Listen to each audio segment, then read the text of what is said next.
Warning: our YouTube channel and its videos may contain scenes, language, and content that may not be appropriate for all audiences. These videos include surveillance footage, undercover pursuit of suspects, actual police and rescue operations, and fearless confrontations. If you do not approve of the content, please do not watch our videos. If you wish to continue, we strongly advise that you proceed with caution. Viewers' discretion is advised.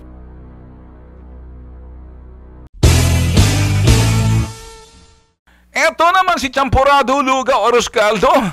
Si Lenny, abay, sabi niya, ito raw ho, may nagpipigil daw sa anak niya para hindi makapasok sa Harvard. Sa Harvard! Can you imagine? Ang sisi niya nakaturo kay Bongbong Marcos. Napakalaki naman ang insulto mo sa Harvard. Parang sinasabi mong sangkaterbang mga bobo ang nasa Harvard. So isang Bongbong Marcos kayang bulungan sa Harvard na wag tanggapin yung anak mo. Kung talaga magaling ang anak mo, hindi mo na kailangan sabihin yan dahil ang Harvard independente. Kung ikay nararapat pumasa ka sa pamantayan o sa standard nila, pasok ka.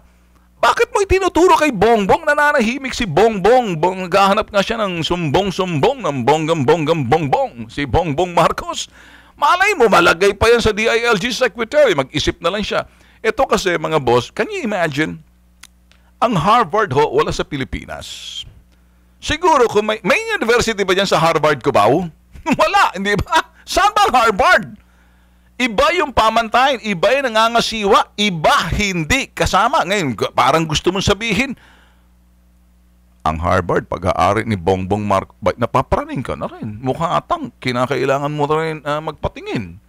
Baka sa katagalan ng kumain ng arroz caldo, lugaw, champurado na may kasamang tuyo, medyo nalusaw yung iyong utak, iba ng iyong pananaw. Kung kaya't ganyan ka na mag-isip, napapraning ka. Abay, iba yan.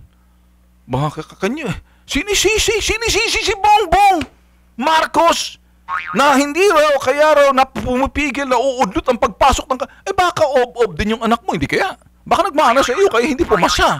Ngayon, bakit mo tinuturo kay Bongbong? Anong kinalaman ni Bongbong sa Harvard? I can say that.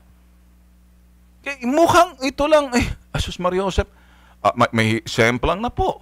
Do you believe na sinasabing itong si Lenny Robredo na kaya raw parang na may pumipigil sa kanyang anak na makapasok sa Harvard kasi raw mga boss, itong si Bongbong Marcos parang binubulungan na huwag tanggapin.